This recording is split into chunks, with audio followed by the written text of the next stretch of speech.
On behalf of our rector, I welcome everybody for this important meeting or conference. And I want to say very on behalf of our rector, I welcome everybody for this important meeting or conference. And I want to say very on behalf of our rector, I welcome everybody for this important meeting or conference. And I want to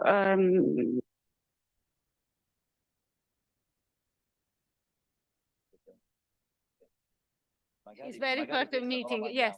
No.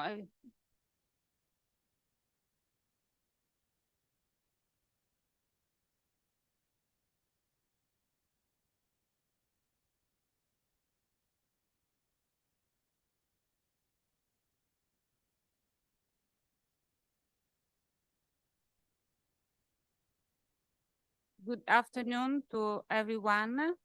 On behalf of our rector, I welcome to everybody to be here this evening. This evening, we're going to hear, to listen some very interesting topic issue about this argument. International Labour Organization struggle against discrimination at work.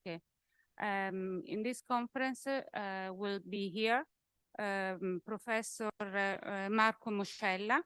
He's the head of the Gender Equality and Elimination of Discrimination module, and he's our professor at Universitas Mercator. And our guest, Professor Jean Michael Servet. Did I pronounce in the Jean-Michel? Jean-Michel Servet. Jean-Michel Servet. Okay, sorry. And he's president-elect of the International Society for Labor Law and Social Security. And our moderator, Elena Shishchenko, and he's a professor at the University of St. Petersburg. I'm Maria Antonella Ferri. I'm the dean in the economic and law faculty. I would just to remember how this evening is going to organize. After Marco Moscella's speech, we'll have our guest, Jean-Michel Servet, and he will develop a dialogue in order to share his opinion about this topic. And the event will take the form of the interview, and the participants are encouraged to say their question to our guests via email. Thank you, and how can I say good evening, and I enjoy your conference. Thank you, Antonella. Let me thank the rector and our distinguished guests today, Professor Elena Shishchenko and Professor Jean-Michel Servet. Hosting personalities of this level with my Jean Monnet course is a big opportunity for learning, both for myself and for the student. The course of Gender Equality and Elimination of Discrimination aims to promote gender equality as well as equal opportunity. It intends to sensitize its participants to correct use of tools that will guarantee gender equality in the European legal framework. This course is open to all university students, trade unionists, council for equality, public and private managers, and employers who are called to establish gender equality plans. We had been expecting, when I write this project, 15, 17 participants in person, around 100 in remote. The course has been a huge success. To date, the number of participants after the 1 year is 1,000. By comparing Italian-Spanish judicial system, and coaching a number of service operators, both in public and private sectors, engaged in taking action to gender equality, we intend to disseminate the European principle of gender equality. The choice of a study comparing Italian and Spanish regulation was made because they both originate from the same European source, but offer solutions that are partially different and, therefore, worthy of further study. This required, more generally, analysis of a main factor that influence the legal status of the woman worker, rate of activity, employment, unemployment, main types of contracts, duration of contracts, working hour, wage condition, professional classification system. Particular attention should also be paid to the organizational and relational conditions that favor an increase in psychosocial risk. In the same direction of internationalization of my university, I recently proposed to rector the creation of Mercatorum, of a hub for international and comparative labor law studies, with the possibility of hosting professors from select foreign universities for visiting periods. Professor Shichenko, co-director of the hub, will tell you more about this project and the activities of the hub. Alongside her work promoting the hub, she also promoted many other international initiatives like Agerola seminars, you know, sure, and now is involved in our ESG doctoral board. And to inaugurate the International and Comparative Labor Law Research Hub today, we have the chance to listen the Professor Jean-Michel Servet, former director of International Labor Organization. He was recently elected as a president of International Society for Labor and Social Security Law, whose World Congress will be hosted in this university in September 2024. So many thanks to all. Speak, Elena. Thank you very much, Professor Macello. For me, it is always a great pleasure to be here at Mercatorum University.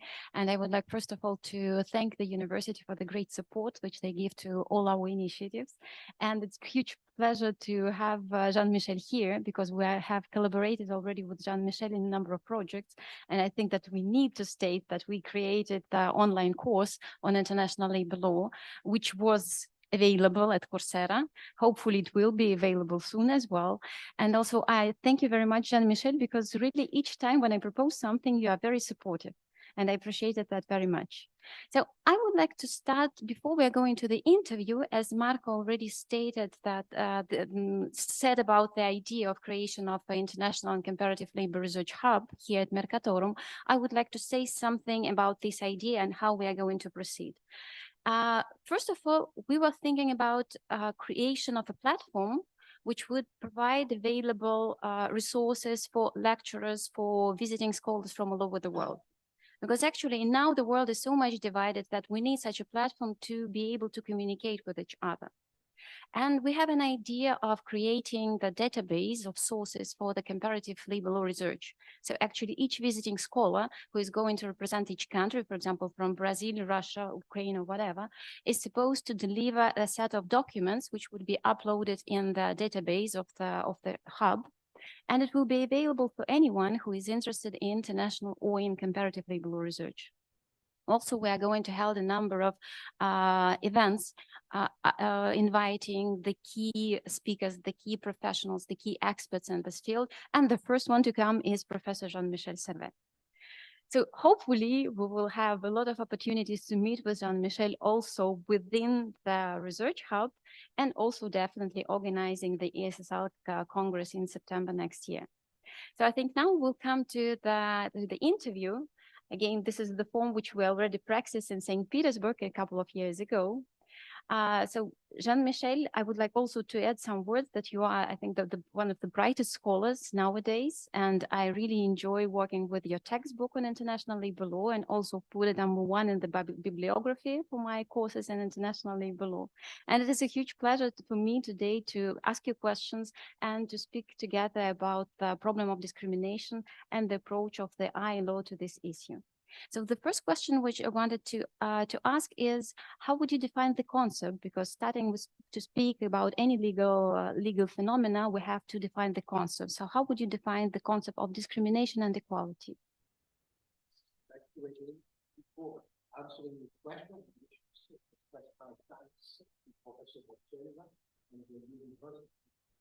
Nel capitolo abbiamo situato the pleasure to collaborate with them. And we will go on because there is this conference. I will certainly do my best to help. But it's also a pleasure to work with Elena. We did already several times, but all positive and about my experiences in the International Labour Organization. And the first idea of the book came from her, and we had several discussions about how to do it, because it's not easy task. Well, in addition, before answering, I would say that to be in Italy and in Roma is always a great pleasure. To answer your question, we should first have an historical perspective, because basically the question of the principle of non-discrimination came as a reaction against the monarchies of the 18th centuries and before in many countries of Europe. That means that it was the wish to eliminate all kinds of immunities and privileges, and to eliminate, to banish all kinds of differentiation based on whatever, social origin, sex, or other matters. So that was the origin. But soon in the 19th century, with the industrial relations, the people realize that it's a very formal way to see equality. Well, because nature doesn't create us equal. Some are more intelligent than others. Some are more prettier, more beautiful. Some are in good health, others not. And especially some are born in richer family than others. Plautus, your Roman poet, was already saying that the law is not the same for the rich and for the poor. So not to quote Marx, it could be Plautus. So the states, on the pressure, especially of social movement of the left, started to consider that he has a positive obligation to do something for the more vulnerable people, the weakest people. And it started, especially with the protection in labor law, social security law, and also tax law, to protect more the one than the other. And we are in that line today. As discrimination is recognized to be a fundamental labor standard, could you a little bit elaborate on that? So, I mean, what has changed since the recognition of discrimination as a fundamental standard? It's both a fundamental right and an essential factor for the execution of the implementation of the others. Fundamental rights. You cannot have full freedom of association, freedom of opinion, or freedom of meeting without having it given to everyone. So it's fundamental, but it's also a fundamental factor for the others. In the field of labor law, we have a number of ILO conventions on the matter. We started with the Constitution, which established the principle. You have a declaration, a famous declaration in 1998, confirming that is part of the fundamental rights at work. And then a series of conventions. I would say the most general, the most important is probably Convention 111 on equality of opportunity and treatment in the field of employment. I will speak a lot about this, but you have others, equality of remuneration between men and women. You have one on the principle of equality, taking into account the family responsibilities, and you have a number of others that I will mention later on. But what I would like to say also is the following. The principle in the ILO conventions, like in the national constitution, are very general. So you have a big problem of interpretation. And you have two risks. The first risk is to have a very flexible way to interpret and consider that some of discrimination are part of the natural environment and to put it aside.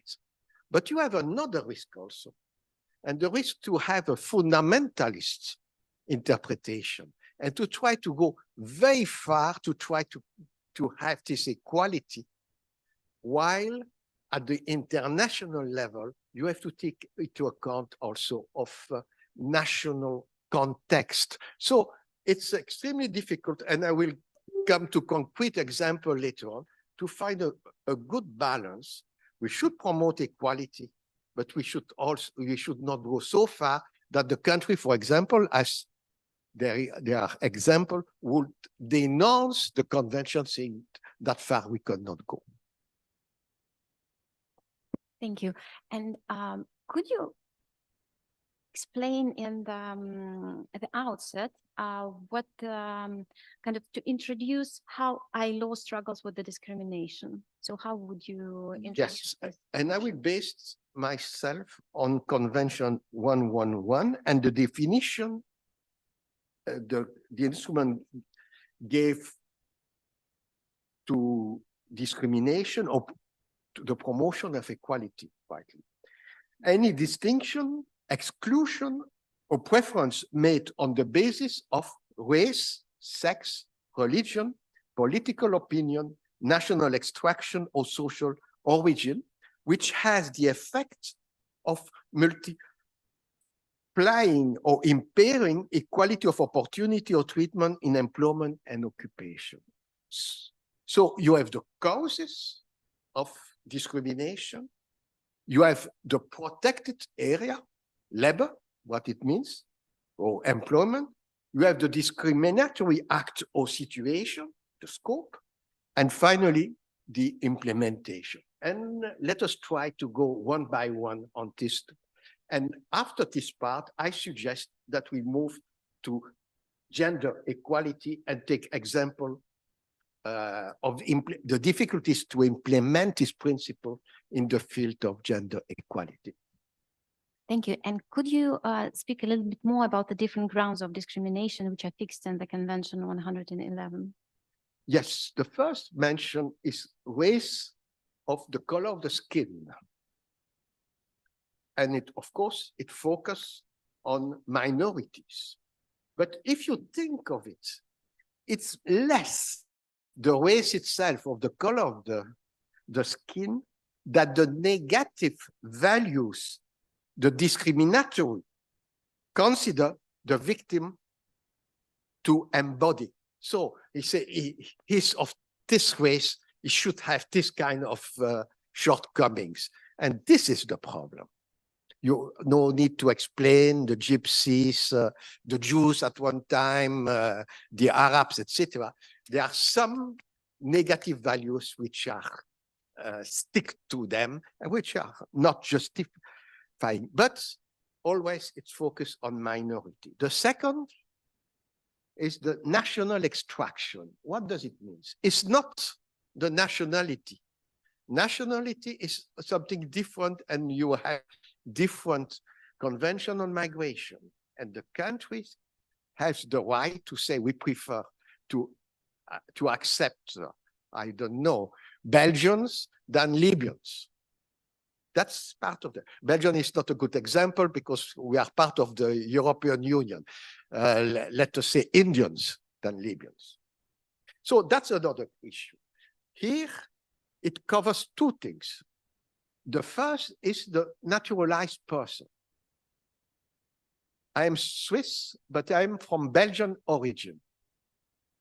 And if the Swiss say, well, you are not a Swiss like the others, that would be discrimination because my origin, national origin is different. And there's a second element. You have countries like Spain with different nationality within one federal state. And there also you should protect against discrimination the Catalans in Madrid or vice versa. That sometimes it's hard work. Differences based on gender, that's the most classical, and I will come back to that later. But I wish to give you an example, an example I worked with in the ILO. It was the question of the air hostess of a number of air companies. They were imposed not to marry, while the stewards were authorized to be married. So it's a double problem. The first problem is not to impede them to marry, but to treat them differently from the men. And then the second problem, of course, it's absolutely scandalous to impose splinterhood. We will come back to the problem later, and especially because I think that's the most difficult to deal with, the question of remuneration. Next is political opinions and religion. Here, the interpreter has a number of problems to find the right balance. Could an enterprise, a Catholic school, impose the Catholic belief for a professor of mathematics? My answer is no. For a professor of religion, yes, indeed, it's better.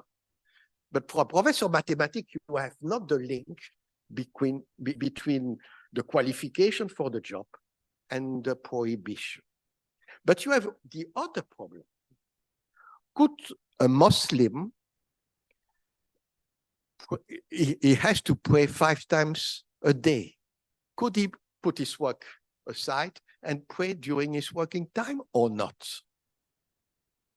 This is more difficult to deal with. And I will come back to other problems later on. And if I may, but I could give other concrete examples. Thank you. So we see that it's quite a tricky issue to define the discriminatory grounds. And could you provide some examples of the ILO action in this field? Indeed, and also the ILO difficulties to it's one of the most difficult is the dress codes. Could we prohibit the veil or the barb? It's interesting because if you look around, you see that it's much better accepted in North America than in the European continental states, and especially France. France has a vision of equality saying we should be all equal like French. So we should, every foreigner should integrate the French culture, and then you have equality. While in the United States, for example, it's different. Each community may have its own culture, and it's part, the reason is linked with the history. You will say it's much better. Yes, to a certain extent, but this separates communities' development, leads also to apartheid. So that's the part of the difficulties of the ILO. On the dress codes, well, maybe I should mention also the European, the Court of Justice of the European Union, to quote the formal title. It's interesting because they try to say there should be a proportionality between the prohibition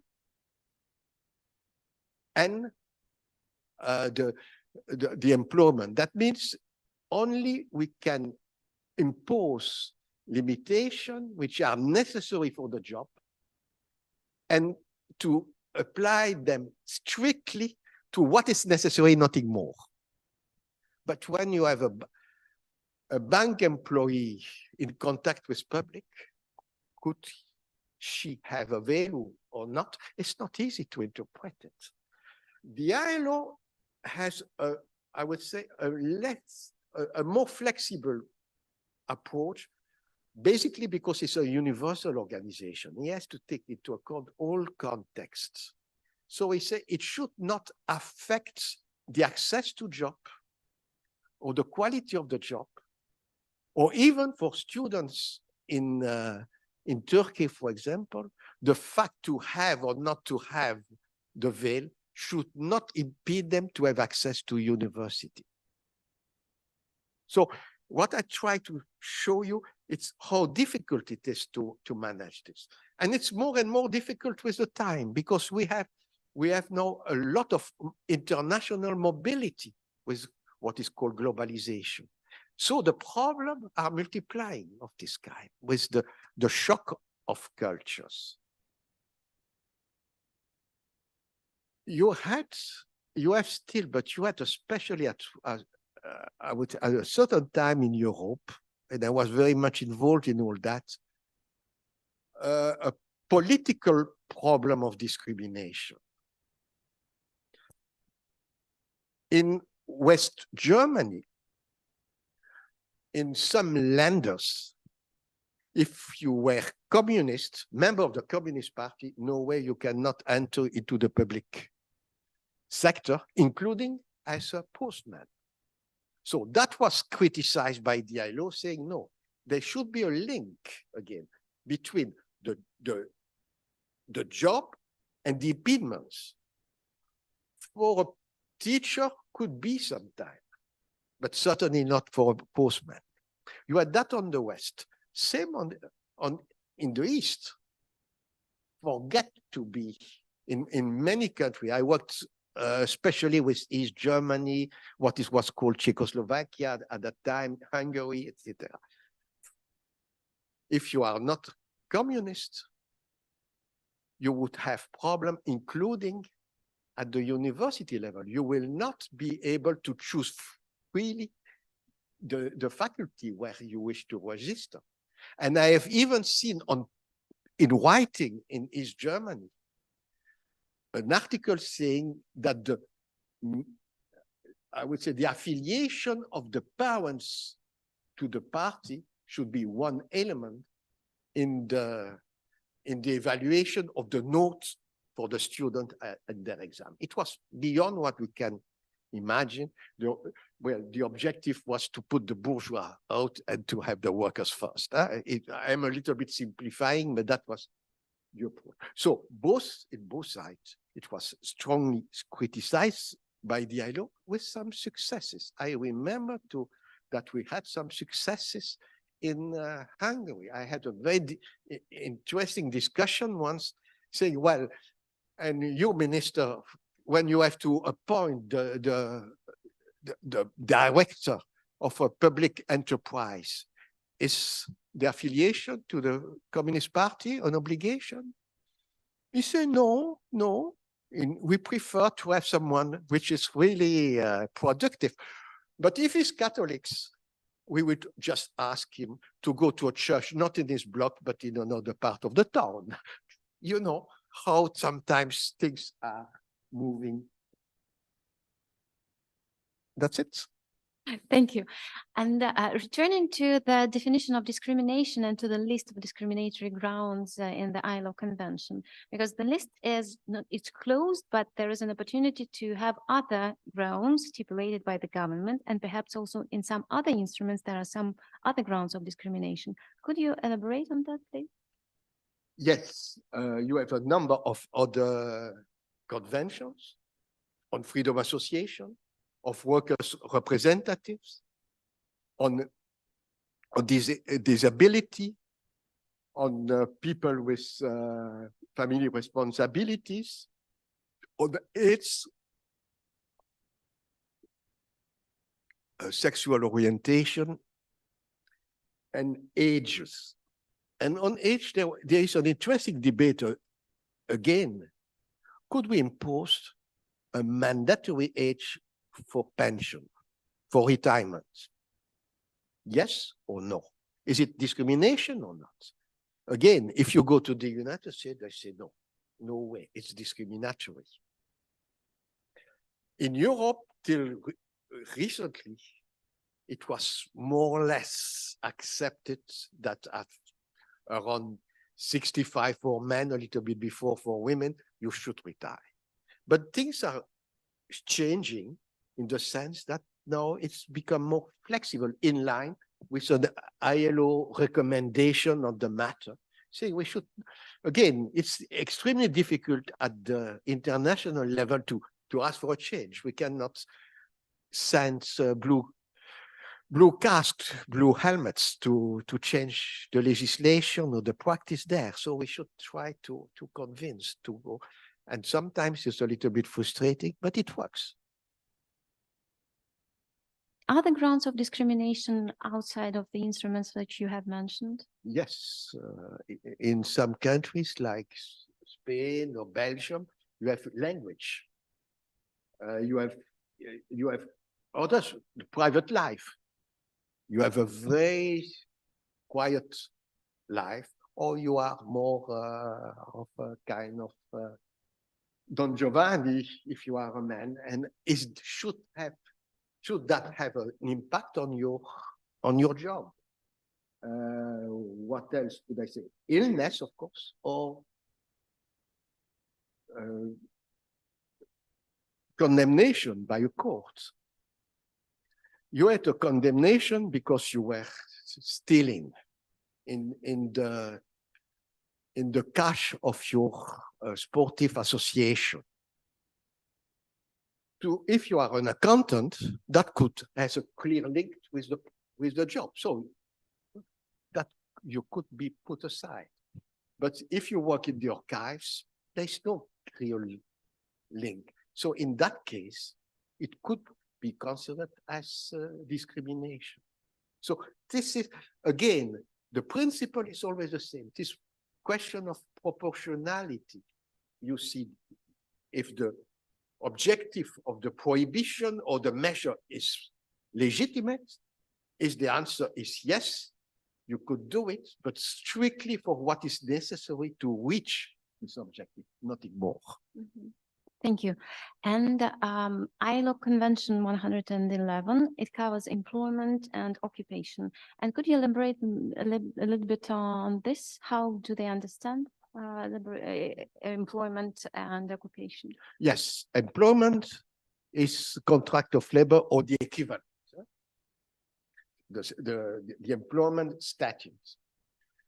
Occupation is covers mainly the self-employed people of all kinds. La parasubordinazione in Italy and a little bit more, and really more than that. So, and it covers access to employment or occupation, the condition of work, and the termination of the employment of the occupation. But it covers also training, education, and the activities of the employers and workers association. There was a tricky case once, many years ago, in Italy concerning the affiliation to a trade union. You had, and you have still three trade unions, a Christian one, a social democrat one, and a communist one. And for any reason, a Christian wished to join the communist union. And the first reaction was, no way, you are not communist, you are Christian. Is it acceptable or not? Again, my answer would be ambiguous, because if normally a communist trade union should implement the communist vision of work. If you are Christian, normally it's not the same. So, but again, what I wish to demonstrate is the difficulties we have to deal with this kind of cases. I do not choose example of easy discrimination. That's everyone could deal with. The problem is more the ones which are more complex. Thank you. Let's speak about discriminatory acts and situations. From what can stem discrimination? It could come from the law, but more frequently, it happens. It happens to the Jews for centuries, for example. But more frequently, it comes from the actual circumstances. And here, I wish to distinguish the direct and indirect discrimination. Direct discrimination is easy. I see one of the member of my staff is a trade union leader, is painful, pain on my neck. So I say, up the door. That's direct discrimination. But if I have a number of women, young women, and suddenly, it happened to me, by the way, 3 of them were pregnant together. And I say, my God, how could I manage that? Well, I had no choice. I say, oh, I'm so happy for you. But for the question of seniority, do you take into account the maternity leave or not? Indeed, you have to. If not, it's indirect discrimination based on sex. Could be intentional. It's easy.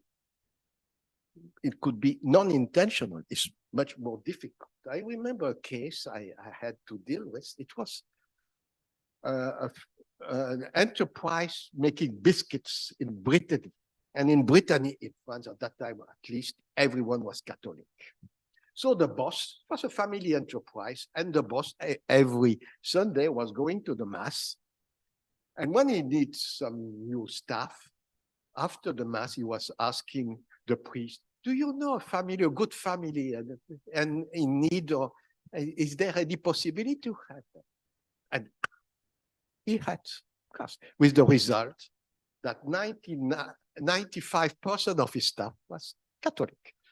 And the communists, CGT in France, say that is a discrimination. The boss was in good faith, but indeed it was a discrimination.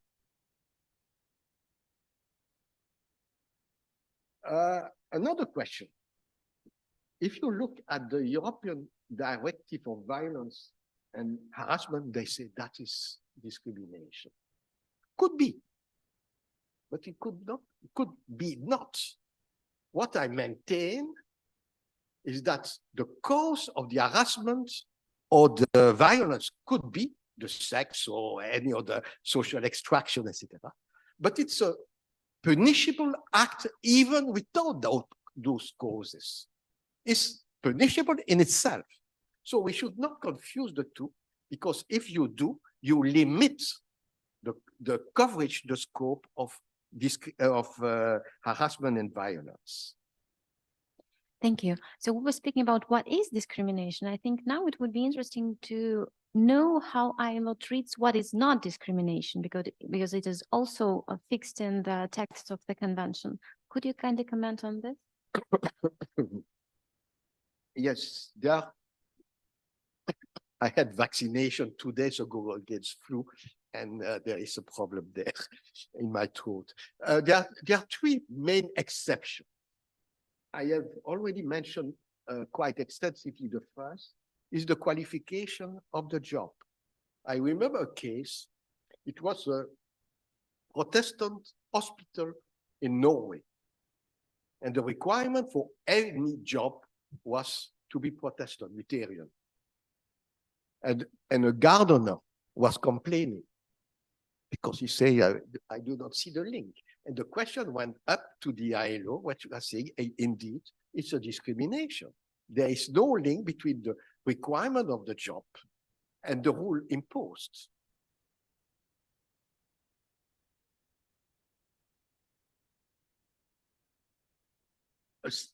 The same could be said with political opinion. I mentioned already the affiliation to the Communist Party, but here it's linked with the second exception, is the security of the state. It's true that if you are the Minister of Defense of, I don't know, Russia in the old time, the question was mentioned. To be communist seems natural. It's a requirement of the job. But if you are a postman, no. And the question then is how far? For the postman is clear, but take a teacher. And the ILO was saying, in cases concerning Germany, Western Germany in particular, look, the simple membership doesn't matter. If you express outside your opinion, it doesn't matter. But if you try to influence the pupils, then it matters. So it's not the simple membership or expression of opinion, but your activities linked with the job.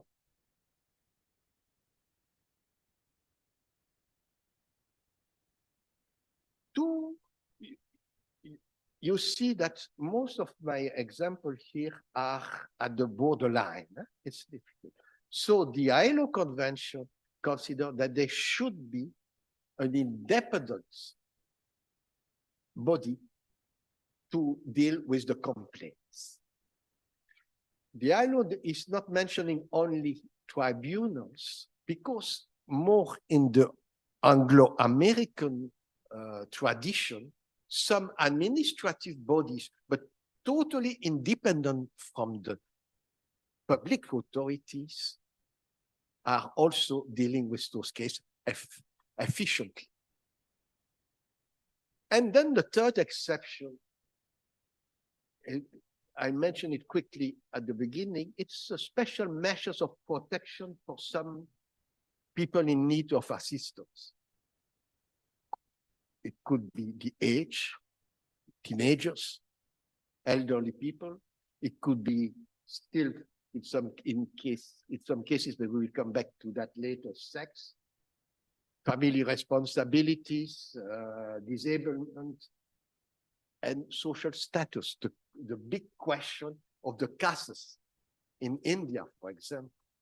And you don't know, India, the central government is doing a lot to try to abolish the prejudgment against the lowest class, and has special program to protect them with a lot of successes. It's not settled by far, but it's much better than it was 50 years ago. The question is also, with these special measures, okay, you can, if you are really a very conservative employer, say, well, let us forget that. But the employers, and it was an argument the ILO was using, the employer may engage his own responsibility. If he refuses sufficient protection for maternity, and then things were going badly, he's responsible.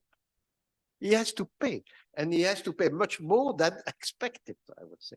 So it's also in the interest of the employers to respect many of those laws protecting the weakest. Thank you. And can you tell us about the procedural guarantees which are enshrined in the ILO Convention 111, the right to appeal to a competent body?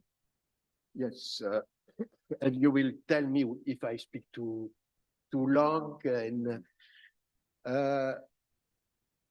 you have two ways. Huh? You amend the law. That's fine. In some cases, it's important. But you need also to use programmatic measures. That means training, education, campaigns of information to try to create a current against the discrimination. There is two perfect examples in the United States, for example, which is a country which doesn't like too much to legislate, as you know. The first is the blacks, and the second is the women. In both cases, through legal measures indeed, but also through campaign, they reach a level which is much, much better than it was 50 years ago. When Obama, which was half black, was appointed as or elected as president, I say, my God, it's a different country now. Huh? But there was some development afterwards which were, well, that I like it less, but that's another issue. Huh? You have also in the Anglo-American tradition these administrative bodies that I already mentioned, and they are there to encourage, to promote equality. Interesting enough, in two European directives, this has been now included. The one against discrimination based on race, and the one on the discrimination based on sex. And then the question is, enterprises, they have also positive obligation to do something for their staff or not? Alors, the answer is the following, in my opinion. First, the enterprise is a legal person, and like every person, legal or real, they have to respect the equality in general, but passively, not positively, not to take action. You have some legislation, for example, in Canada, saying for women, you should do more. And then enterprise have positive obligation to do more for women in terms of targets, not quota, the targets and actual measures to promote equality. And then you have the last, it's a very interesting convention, the last convention of the ILO 190 on violence and harassment in the world of work.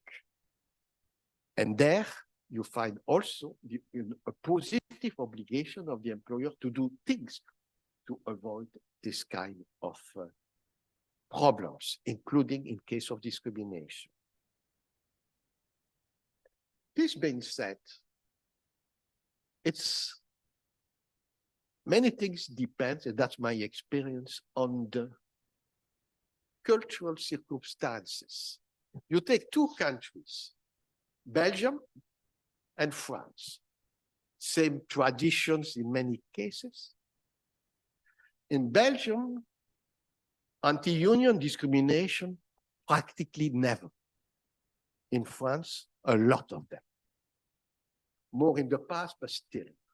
Why? Because in the social history of Belgium, it becomes a kind of moral duties for people to join the trade unions. So it's something accepted by everyone. And the employers accept it. And they are accustomed to settle the problem in the enterprise with the trade union leader. Call it coffee and not eat. In France, the situation is still more difficult. The employers wish to show that he is the boss. Huh? Again, I do not wish to simplify. Of course, you have superb employers and funds too, but there is something in the culture. The following question is how to compensate in case of discrimination. And the first answer is an amount of money, a sum of money is not enough because it doesn't compensate the continuing consequences of the discrimination. So we should do more, try to stop the cause of discrimination.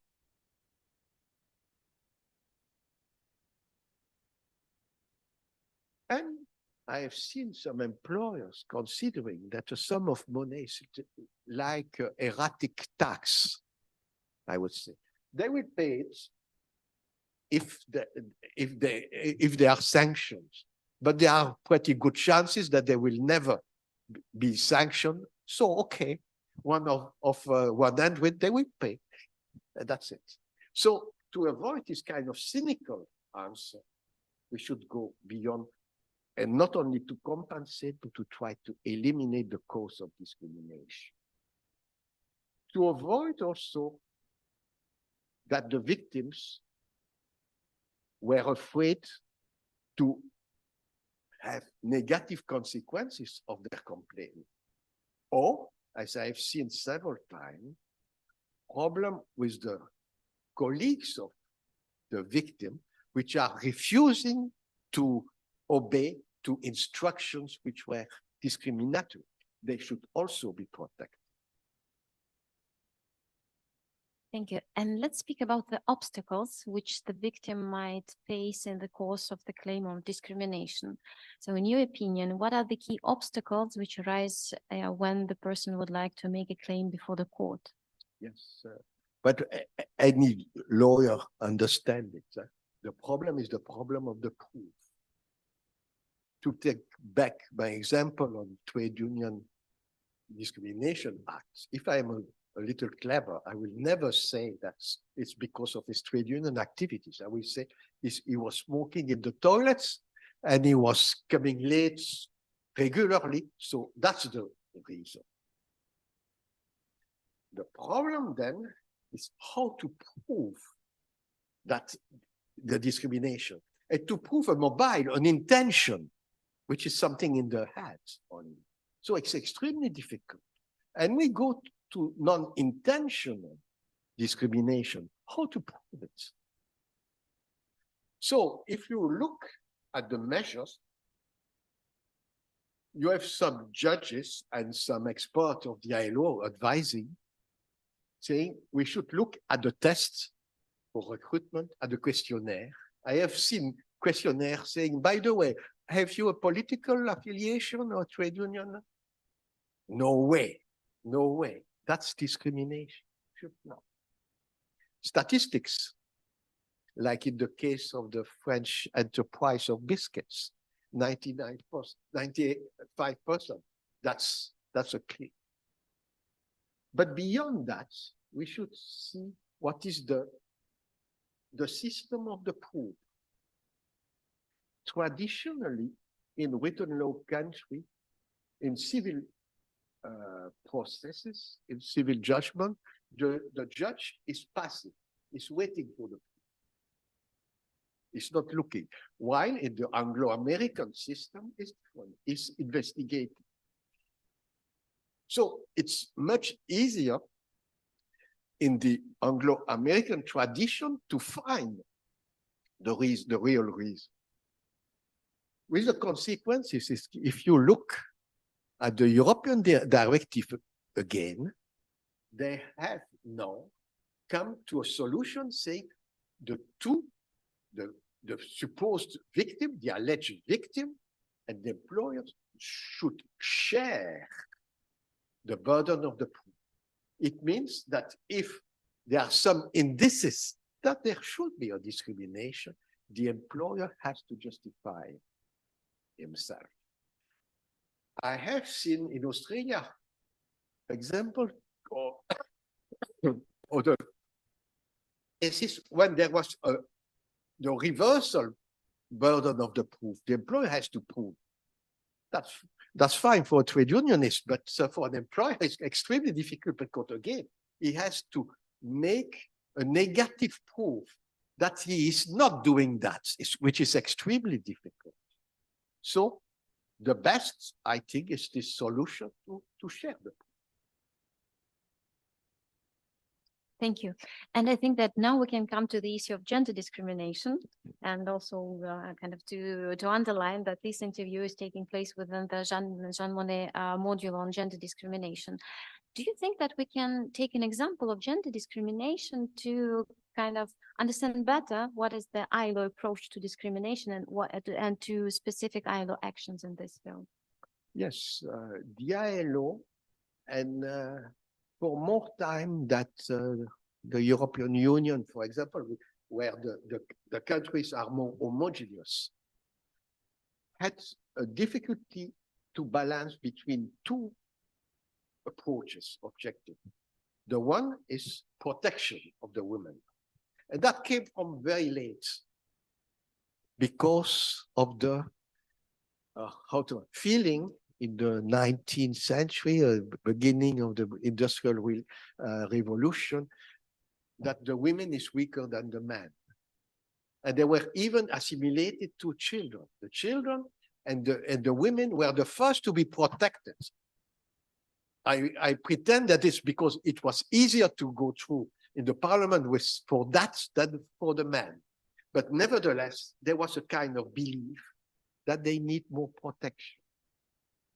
And you have a number of cases, including, for example, the prohibition of night work for women in the industry, including in the ILO. And I was lucky enough to be in the first in the ILO to try to change this convention to a convention dealing with the protection of the women, the working condition of both men and women at work. But beyond that, one consider now, and again, the European Court of Justice has done a lot for that, that the only possible justification should be, I would say, health question. Of course, the maternity is for women, it's not for men.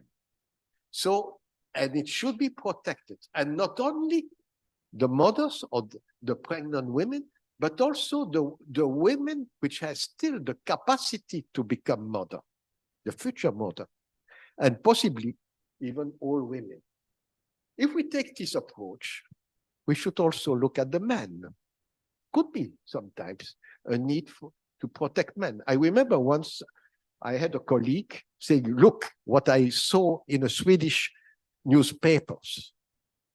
Microwaves are extremely dangerous for men. They could provoke sterility for men. Out of question, that's not true. But would it be the case? Men should be protected. And ideally, we should go to as far as saying the health question should be individualized. There is one country in the world which is doing it, is Holland, the Netherlands. But it's extremely difficult, of course, to implement. The second part is equality.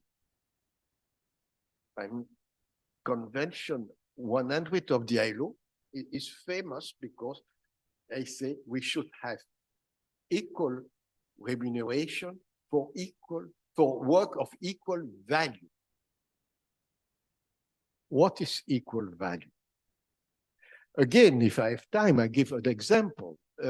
50 years ago, the sewing industry in some developing countries was prosperous. Sewing, apparently ladies has more skillful hands than men, I don't know. So it was always women. And then we moved from the macro computers to the microcomputers at a time when the sewing industry was down. So recruitment of women, those women, to make the micro computers. The only problem is that certainly it's more difficult to make a micro than a macro, but the salary was lower for the women than for the men. Scandalous. So it's not easy. And even if you go to the European jurisprudence, you find justification for differences which are, in my view, not acceptable. The men are more flexible in their time schedule than women because they have to deal with the children. Come on, that's not serious. What have I seen? Yes, I prefer to recruit men because from the relationship in my enterprise is better. It's easier, etc. So there are the bad reasons and the good reason. And to have a good reason, you have to go into the details of the job and analyze every element of the job and to compare with others. It's not easy again, but it's the only way to go out of it. Second element, government are sometimes without any way to influence the employer in the majority of the countries. A private employers recruit and decide on the wages. In the public sector, that's different. But generally, you have no discrimination based on remuneration in the public sector. It could do it also for public contracts of when there is how to say, a mechanism of minimum wages.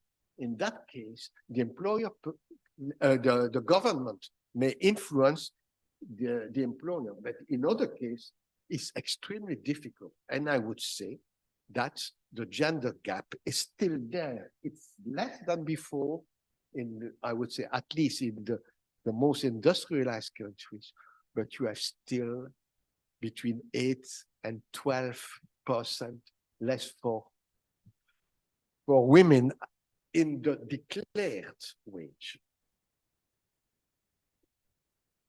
And I think that when we speak about discrimination and the protection of women, the positive discrimination, one of the crucial issues is how to ensure balance between the family life and the working life. Could you comment on this? Yes, because if we take some distance, with all the measures taken that I mentioned, there is today a huge progress in the equality between men and women. But we have reached a certain stage and we do not move on again. We are like blocked by this. And we should, I would say, try to understand why. And I will give you a theoretical example of a perfect couple. The man is beautiful, he's doing totally his part and even more in the household, etc. And one day, they are both working, and one day he has to see a very important client, and his wife has to discuss a promotion with her boss. And of course, that very day, the boy has 40 degrees of fever. He has to go to the medical doctor. And this one is a perfect couple, say, well, no, I will sacrifice myself, you go, etc. But it doesn't help. There is indeed to accept an objective conflict of interest. And to deal with that, there are other measures. One is to have institution of person which take care either of the children or the elderly workers, because when you finish with your children, you start with your parents. Huh? So you have to. But beyond that, you can also work on the working time. How? The most recent model is parental leave, paternity leave. We share the leaves. We have also the part-time work, but part-time work is dangerous because to deal with unemployment, Holland has promoted part-time work with the result that part-time workers are 85% women and 15% men. So again, it's reproduce a discrimination. And I think we should go beyond that and consider that employers and workers are also consumers, users, customers, parents, etc. And we should try to enlarge the time when you can have, I would say, activities. And to start to give flexible time in such a way that the man could go very early in the morning to his work, but to come back earlier to take the children at the school and to prepare the meal and make some shopping eventually, or to go to the bank, while the lady stay later at home to organize the household, but she will come back later and sit on the table to have her dinner. There is a very interesting experience, but I am in Italy, you should tell me if it's working or not. It's called the Tempi della Città. An initiative from women's social movement saying, let us try to link, to coordinate all the time of the city, including public transport, etc., to try to have more opportunity for men and women to share the family and the professional responsibilities. Thank you. And also almost finishing our interview, I just wanted to ask kind of personal question, because I know that Jean-Michel, you have also a degree in philosophy, and taking into account that really discrimination is such a contradictory and really profound phenomenon, which is really very difficult to deal with. Do you think that your degree in philosophy somehow helps you to understand it? Well. To conceptualize and to try to go beyond the actual work indeed.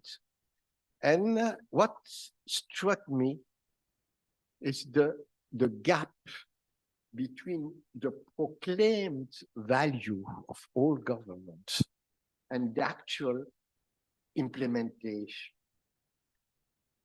And I think, and I mentioned that before, but I think this is something very important. There are some implicit or unknown discrimination which are too much linked with the sociological environment. And we have to try to go out of that. 50 years ago, to have jokes about homosexual or other sexual orientation was accepted. It was a little bit unpleasant, but it was accepted.